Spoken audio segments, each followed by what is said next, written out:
Hello everyone. Today I will explain you how to join tens and ones in maths. Let's start. Tens and ones. We have two numbers. 3 tens and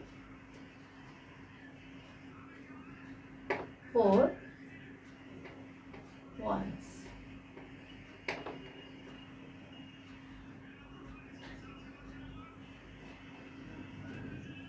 बच्चों generally ये exercise हमारे पास आती है tense and once और इसे join करेंगे fill in the blanks के रूप में आपके पास आता है ये मैथ्स में।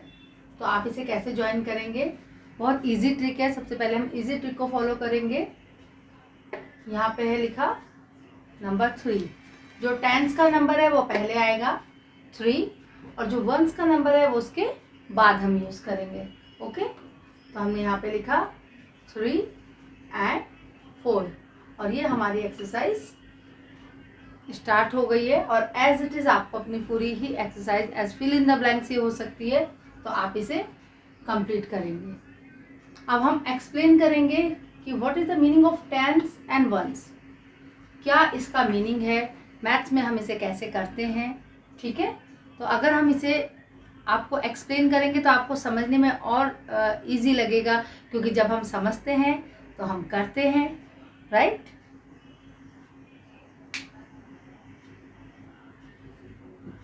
तो देखिए बच्चों, टेंस और नंबर है हमारे पास 3 टेंस। तो क्या मीनिंग है इसका 3 टेंस का, ध्यान से देखिए।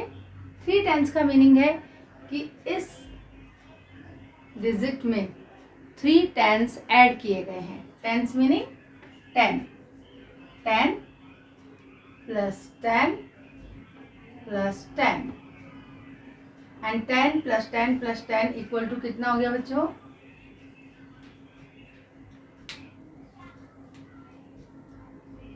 देखिए 30। एंड हमारे जो सेकेंड नंबर हमारे पास है 4 वंस। 4 वंस का मीनिंग है 1 मीन्स एक होता है 1, आपको मालूम है। तो इसके अंदर बेटा कितने वंस हैं, तो आप देखेंगे इसके अंदर कितने वंस हैं। 1 मीन्स 1, एक 1 प्लस 1 प्लस 1 प्लस 1, तो टोटल कितने हो गए बच्चों, 1 2 3 4 इक्वल टू 4। तो देखिए, अगर हम कॉलम के फॉर्म में से ऐड करके देखते हैं तो हम देखेंगे 3 टेंस एंड 4 वंस को कैसे लिखना है, ये हमने यहाँ पे लिखा है। और इसे कॉलम के फॉर्म में अगर करते हैं तो हम अपना आंसर अपने आप चेक कर सकते हैं। 30 प्लस 4 इक्वल टू 34। तो बच्चों ये इसका मीनिंग होता है। जब भी हम किसी वर्क को करते हैं, अगर समझ के करते हैं तो हमें अच्छा भी लगता है, और अगर कोई हमसे पूछता है कि ये कैसे होगा तो उसे एक्सप्लेन करने हमें और अच्छा लगता है। आई होप ये आपको समझ में आ गया होगा अच्छे से। और इसी तरह से हम आगे इसके एक्सरसाइज को करेंगे। देखिए, अगर हमारे पास अब नंबर है 6 टेंस एंड 2 वंस।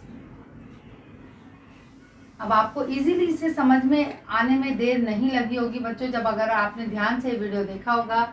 नहीं देखा है तो 1-2 बार इसे जब देखेंगे तो आप समझेंगे कि इसे कैसे करना है। अब देखिए नेक्स्ट लाइन है 6 टेंस एंड 2 वंस। इसे हम कैसे ऐड करेंगे, लिखेंगे। देखिए 6 plus 2, 6 tens and 2 ones. We will write as 62। But हमें मालूम होना चाहिए कि ये 62 नंबर यहाँ पे कैसे आ रहा है।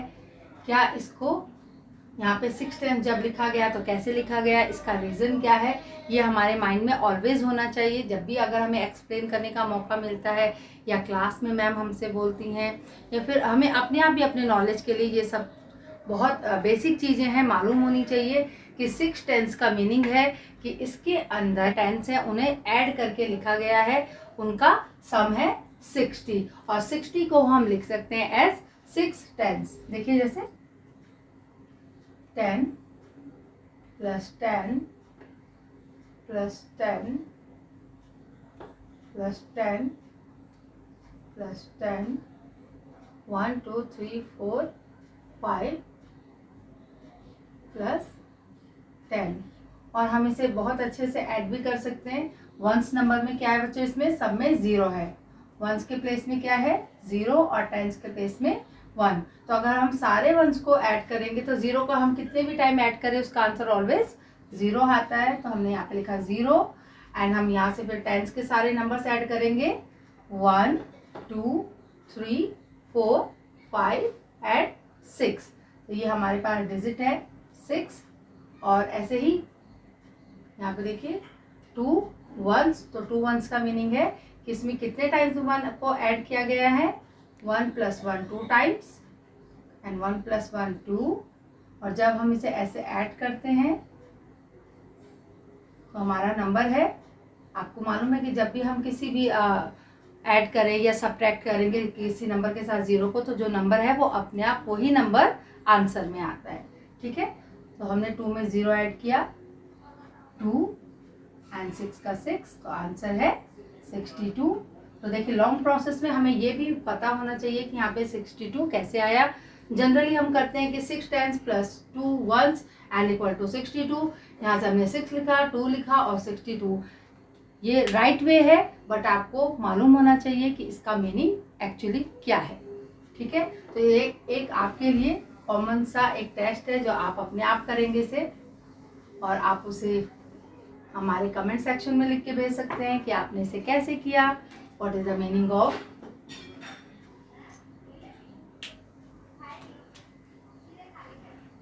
3 टेंस, क्या मीनिंग है 3 टेंस का। और नंबर में अगर हम इसे लिखेंगे तो डायरेक्ट कैसे लिख सकते हैं 3 टेंस, 5 टेंस, क्या मीनिंग है 5 टेंस का। ये आपके लिए एक एक्सरसाइज भी है, आप इसे कीजिए। नेक्स्ट हम जब भी वीडियो आपके साथ शेयर करेंगे तो ज़रूर हम आपको बताएंगे कि आपके आंसर बिल्कुल सही थे बच्चों, क्योंकि बेसिक ही सबसे ज़्यादा स्ट्रॉन्ग पॉइंट है।